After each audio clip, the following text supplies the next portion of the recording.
अरे ये तुमने क्या किया? ये हमारा घर है, इसे क्यों तोड़ा? अरे क्या ये तुम्हारा घर है? ये तो सिर्फ मिट्टी का बना एक ढेर है, तुम इसे घर कहते हो? इससे बड़ी तो मेरी थूक है। लगता है तुम्हें घमंड का नशा चढ़ गया है। तुम्हें दिखाई नहीं दे रहा है? ये हमारे रहने का घर है, चाहे मिट्टी का हो या फिर पत्थर का। अरे पिद्दी कीड़े, मुझे नहीं लगता तू बहुत ज्यादा बोल रहा है। जितनी तेरी जबान है उतना ही खोल, वरना मुझे गुस्सा आ गया तो मेरे पैरों तले कुचला जाएगा। भेड़िया ये कहकर चला जाता है, लेकिन सरदार कॉकरोच इसकी शिकायत शेर के पास कर देता है। भेड़िए, तुम्हें हक नहीं है कि किसी भी प्राणी का घर तोड़ो, उसकी हाइट के बारे में उल्टा सीधा बोलो। तुम्हें कॉकरोचों से माफी मांगनी पड़ेगी। मुझे माफ कर दो, मैंने ये सब अनजाने में किया। मुझे अपने ऊपर गुरूर आ गया था, इसलिए मेरे मुंह से कुछ भी निकल गया। भेड़िए ने सभी के सामने माफी तो मांग ली थी, मगर मन में कॉकरोचों के प्रति गुस्सा और बढ़ गया था। एक बार मौका मिलने दो, ऐसा बदला लूंगा कि ये पिद्दी कीड़े 7 जन्म भूल नहीं पाएंगे। गधे प्रसाद, बाहर निकलो, मुझे तुमसे बहुत जरूरी बात करनी है। बाहर आओ। बोलिए शेर सिंह, क्या हुआ?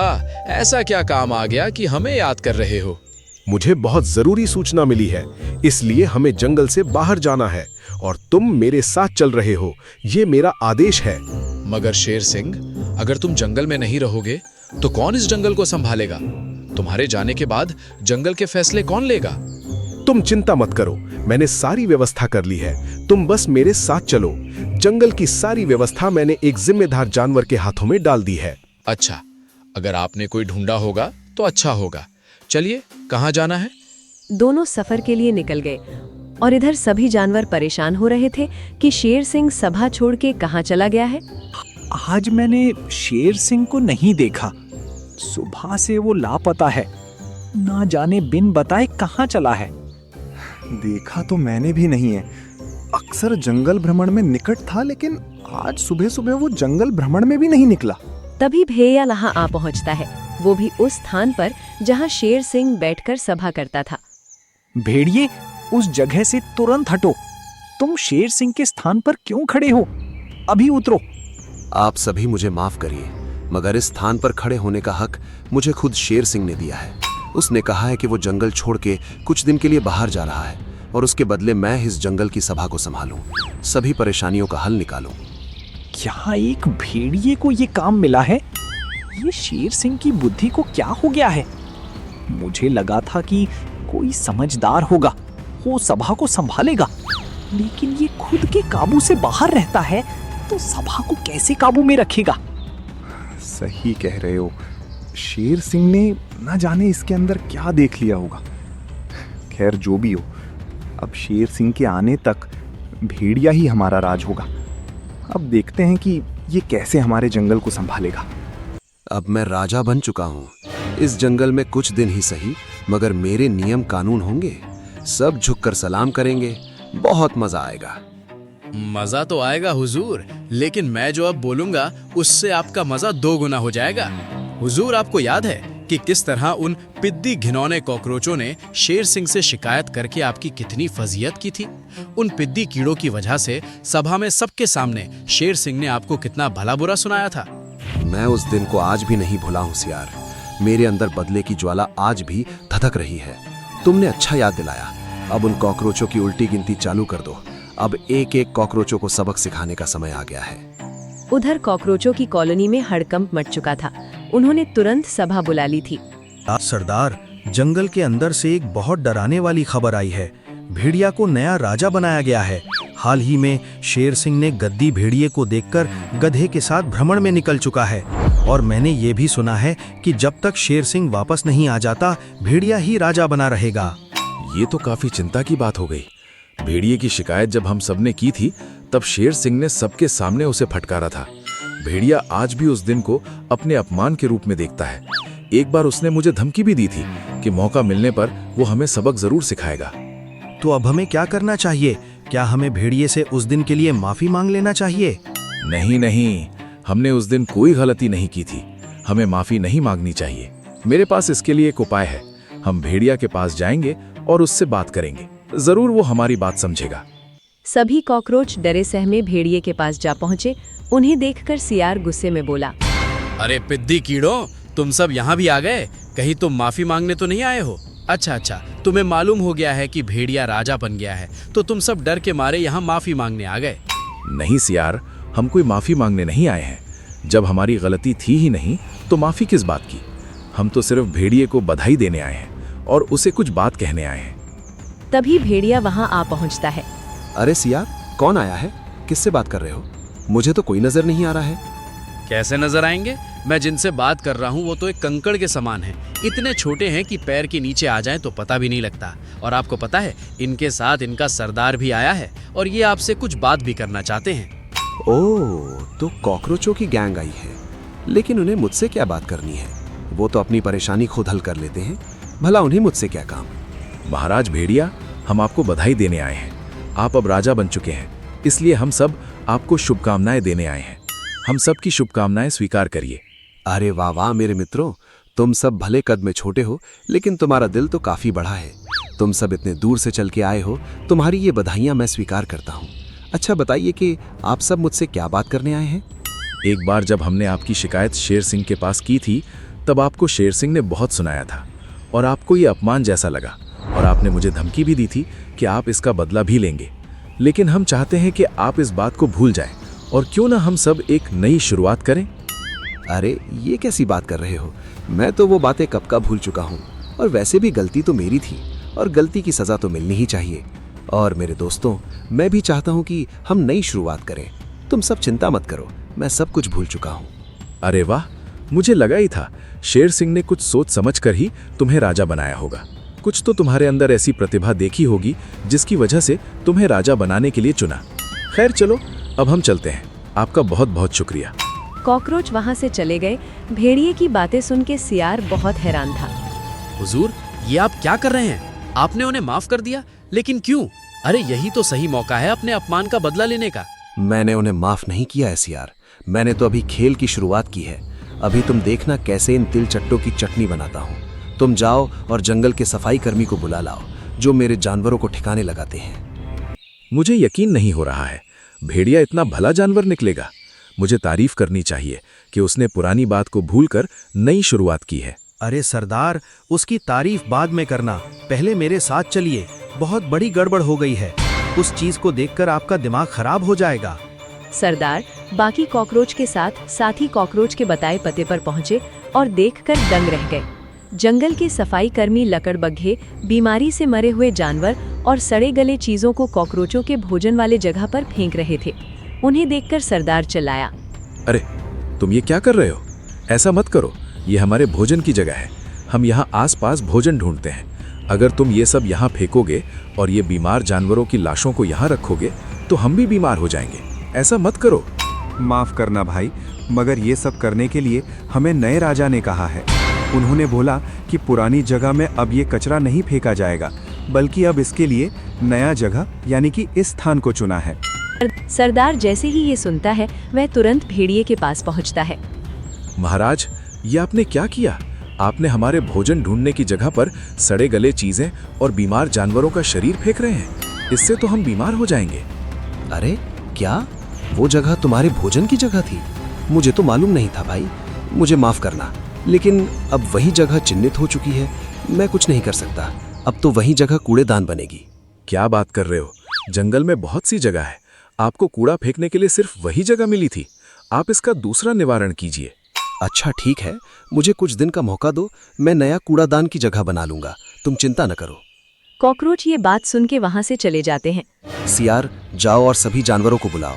उनसे कहना मैं बहुत जरूरी घोषणा करना चाहता हूँ। सभी को आना जरूरी है। कुछ ही देर में सभी आ पहुंचे। एक ने कहा, क्या बात हो गई महाराज? ऐसे अचानक सभा का क्या मतलब है? मैं बहुत जरूरी बात करने वाला हूँ। मैं शिकार का नियम बदलने वाला हूँ। आज से जो छोटे जीव हैं वो दिन शिकार करेंगे या फिर अपना भोजन ढूंढे, और जो बड़े शिकारी या प्राणी हैं वो रात में शिकार करेंगे। सभी हैरान थे। ये ऊटपटांग सा नियम था, लेकिन सबसे ज्यादा परेशान तो कॉकरोच थे। उन्होंने कहा, ये तो बहुत बड़ी गलती है। सभी प्राणियों में हम बहुत छोटे हैं और अगर हम दिन में बाहर निकलते हैं तो पक्षी, कीड़े मकोड़े आसानी से हमारा शिकार कर लेंगे। हमें तो ये नियम पसंद नहीं आया। अरे ये तो मैंने तुम्हारी भलाई के लिए नियम निकाला है। तुम एक बार सोचो, अगर तुम रात में भोजन की तलाश में निकलते हो तो तुम बड़े जानवरों के पैरों के नीचे आ जाते हो और मारे जाते हो, जिससे हमें पाप लगता है और हम नहीं चाहते कि कोई पाप हमें लगे। भेड़िए ने ऐसा तर्क भरी बात कर दी कि सभी ने अपना जुबान ही बंद कर दिया और भेड़िया फिर अपने प्लान में कामयाब हुआ। अरे सरदार, आपको नहीं लगता कि भेड़िया हमसे बदला ले रहा है? आप जरा नोटिस कीजिए, जितने भी वो नियम कानून निकाल रहा है सिर्फ और सिर्फ हमें परेशान करने के लिए निकाल रहा है। मुझे शक नहीं, यकीन है वो पक्का बदला ले रहा है। और मैंने एक उपाय सोच भी लिया है। मेरे साथ चलो, हम सब आंदोलन करेंगे, जंगल के बीचों बीच बैठकर धरना प्रदर्शन करेंगे। हम भेड़िए का अन्याय नहीं सहेंगे। सभी कॉकरोचों ने प्रदर्शन करना शुरू कर दिया। सभी जोर जोर से नारे लगा रहे थे। नहीं चलेगी, नहीं चलेगी, भेड़िया की गुंडागर्दी नहीं चलेगी, भेड़िया राज मुर्दाबाद मुर्दाबाद, हमें न्याय दो, हमें न्याय दो। तभी एक कॉकरोच सरदार के पास आकर एक गोपनीय और जरूरी बात कहता है, जिसे सुन के सरदार भागा भागा अपने घर के पास पहुंचता है। मगर तब तक सब कुछ तबाह हो चुका था। ध्यान से देखने पर पता चल रहा था कि जंगली भैंसों ने उनके घरों को रौंद दिया था। सरदार कॉकरोच तुरंत भैंसों के पास पहुंचा। अरे मूर्ख भैंसों, ये तुम सबने क्या किया? तुम सबने हमारे घर को तोड़ दिया। हमने तुम्हारे साथ क्या दुश्मनी की थी? मुझे माफ करो, मैं बहुत शर्मिंदा हूँ, लेकिन ये सब भेड़ियों के साथियों के वजह से हुआ। उन सब ने मिलकर हम पर हमला कर दिया और हमें जानबूझकर तुम्हारे घर के तरफ दौड़ते हुए ले गए। और सब जान बचाने के चक्कर में किसी ने ध्यान नहीं दिया कि उस जगह तुम लोगों का घर है। कॉकरोचों ने जैसे ही ये बात सुनी, सब के सब गुस्से में भेड़िए के पास पहुंचे। दुष्ट भेड़िए, तुमने हमें बर्बाद कर दिया। तुमने जानबूझ के हमारे घर तुड़वा दिए, हमें बेघर कर दिया, खाने की जगह को नष्ट करके हमें भूखा रहने में मजबूर किया। बोलो, ये सब तुमने क्यों किया? मैं इसकी शिकायत करूंगा। ओह, तो तुम्हें समझ आ गया कि मैंने ये जानबूझ के किया है। तो फिर ठीक है, मेरी बात ध्यान से सुन पिद्दी कीड़े। मैं तुम्हारे द्वारा किए अपमान को आज भी नहीं भुला हूँ। मुझे बदला लेना था। मुझे जो अच्छा लगा वो मैंने किया। जा इसकी शिकायत किसी से भी कर दे। मैं भी देखता हूँ इस जंगल में तुम्हारी मदद कौन करता है। सभी के होश उड़ चुके थे, लेकिन सरदार कॉकरोच के मन में बदले की आग धधक चुकी थी। उसने सभी कॉकरोचों को इकट्ठा किया और बोला, दोस्तों, इस भेड़िए ने अपना रूप दिखा ही दिया है। इसने हमारे साथ गलत करके बहुत बड़ी गलती कर दी है। वो हमें पिद्दी कीड़े कहते हैं, छोटा जीव, घिनौने कहते हैं। लेकिन अब हम उसे बताएंगे कि हम क्या कर सकते हैं। हम अपने अपमान का बदला जरूर लेंगे। सरदार ने कॉकरोचों को उपाय बताना शुरू कर दिया। सभी ध्यान से सुन रहे थे। एक रात भेड़िए सोए हुए थे और कॉकरोच धीरे धीरे उनके भोजन के कमरे में घुसे और भोजन के ऊपर गंदगी फैलाने लगे। उन्होंने पूरे सड़े गले चीजों को उनके भोजन में मिलाना चालू कर दिया और भेड़िए जब अगली सुबह भोजन की ओर जाते, ये भोजन हर बार की तरह इतनी जल्दी कैसे सड़ गया? हमारा भोजन तो अक्सर 3 दिन तक चल जाता था, तो फिर ये कैसे हो रहा है? पता नहीं महाराज, न जाने आजकल भोजन जल्दी खराब हो रहा है। शायद गर्मी की वजह से होगी। लेकिन हर बार यही होने लगा। जब जब भेड़िए नया भोजन लाते, कॉकरोच उस पर गंदगी फैला देते और भोजन को खराब कर देते, जिससे भेड़िए को भोजन की कमी होने लगी। पहला चरण पूरा हुआ, अब हम दूसरा चरण चालू करेंगे। अब से भेड़िए कभी सो नहीं पाएंगे। रात होते ही भेड़िए जब गहरी नींद में चले जाते तो कॉकरोच गैंग इकट्ठा होकर सबके शरीर में चढ़ जाते और उन्हें रात भर काटते, जिससे उन्हें नींद हराम हो गई। रात भर मुझे नींद नहीं आई। रात भर कोई कीड़ा मुझे काटता रहा। बहुत मुश्किल से एक नींद ले पाया हूँ। मेरा भी हाल वही है। मुझे भी कोई कीड़ा रात भर काट रहा था। कम से कम आपने एक नींद ली, लेकिन मैंने तो वो भी नहीं ली। कॉकरोच अब रात भर यही काम करने लगे। भेड़ियों के सोते ही उन्हें काटने लग जाते। नींद पूरी ना होने के कारण भेड़िए चिड़चिड़े हो गए। वो आपस में कभी कभी लड़ने लगे। दूसरा चरण पूरा हुआ, अब तीसरा चरण स्टार्ट होगा। सभी लोग मेरे साथ चलो। अब मैं बताता हूँ क्या करना है। सभी कॉकरोच एक छोटा सा गड्ढा जिसमें कुछ पानी जमा हुआ था वहां पहुंचे। सरदार, ये आप कहाँ ले आए? इस जगह पर हमारा क्या काम?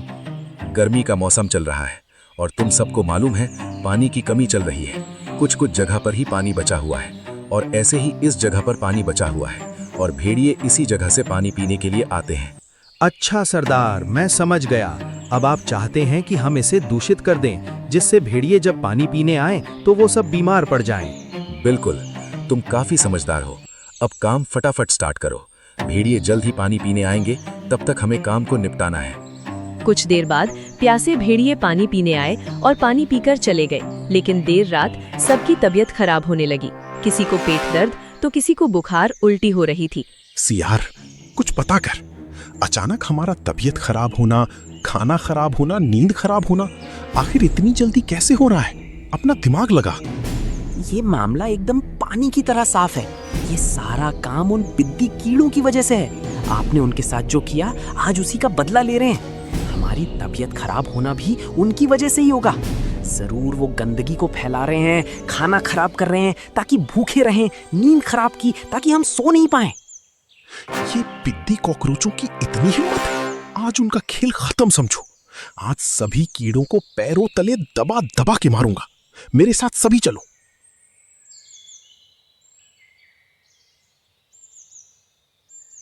गुस्से में भेड़िए कॉकरोच के कॉलोनी में पहुंचे। घिनौने कीड़ों, तुम लोगों की इतनी हिम्मत! हमारा खाना खराब किया, हमारी नींद खराब की, यहां तक कि पीने का पानी भी खराब किया। अब तुम लोगों की खैर नहीं। देख क्या रहे हो महाराज? खत्म कर दो इन्हें। ना रहेगी बांस, ना बजेगी बांस। तभी शेर सिंह वहां आ पहुंचता है। उनसे सब कुछ सुन लिया था। उन्हें देखकर भेड़िया और सियार तो हैरान हो गए थे। रुक जाओ, मैंने तुम्हें सिर्फ जंगल संभालने के लिए राजा बनाया था। तुमने तो सचमुच में अपने आप को राजा बना लिया। बेचारे इन कॉकरोचों का घर तोड़ दिया, जबकि इनकी गलती भी नहीं थी। महाराज, गलती इनकी है। इन्होंने हमारा खाना, पानी सब कुछ खराब कर दिया, इसलिए हम गुस्से में आए थे। मुझे सफाई देने की जरूरत नहीं है।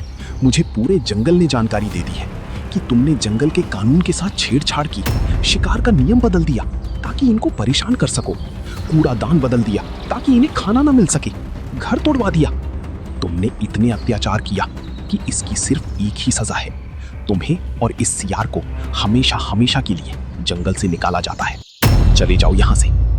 महाराज, ऐसा मत करो, मुझे माफ कर दो। मैं दोबारा ऐसा नहीं करूंगा। बहुत देर हो चुकी है। तुमने सिर्फ 5 दिन में ये हालत कर दी है। न जाने अगर मैं कुछ दिन और नहीं आता तो तुम जंगल बर्बाद कर देते। चलो जाओ यहाँ से, तुम्हें अब माफी नहीं मिलेगी। भेड़िया और सियार हमेशा हमेशा के लिए जंगल छोड़कर चले गए। कॉकरोचों, सारी गलती मेरी है। मुझे किसी भी प्राणी को यूं ही राजा नहीं बनाना चाहिए था। मुझे माफ कर दो। मैं जल्द ही तुम्हारे नए घर का इंतजाम कर दूंगा। जब तक तुम लोगों का नया घर नहीं बन जाता, मेरे साथ। शुक्रिया महाराज, सही समय में आकर आपने हमारी जान बचा ली। लेकिन आप अपने आप को दोष मत दीजिए। ये समझिए कि जो हुआ अच्छा हुआ। अगर ये सब ना होता तो आप आज इतनी बड़ी सबक नहीं सीख। कुछ दिनों बाद कॉकरोचों को नया घर